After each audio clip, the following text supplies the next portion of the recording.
porque o Bergantiños, sorprendentemente, perdera antes co Choco. E que o Choco é un equipo que fai un fútbol fantástico. Tamén o puidemos ver nalgún partido televisado aquí na segunda canle da Televisión de Galicia.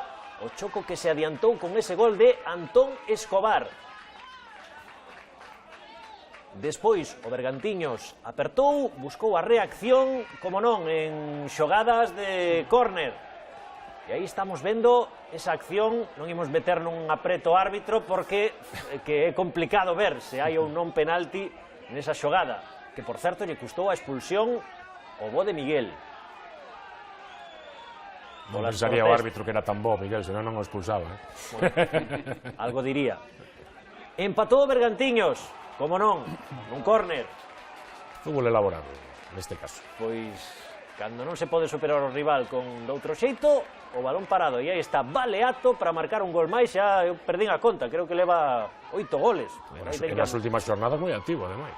E acabou gañando o Choco cunha afección bulideira, ese remate cruzado de Javi González que poñía o 1-2 definitivo. O Bergantiños que tivo que tentou conseguir o empate, pero a mellor ocasión foi para o Choco. Nesta contra, con man a man de Escobar, clarísima ocasión que acabou estragando.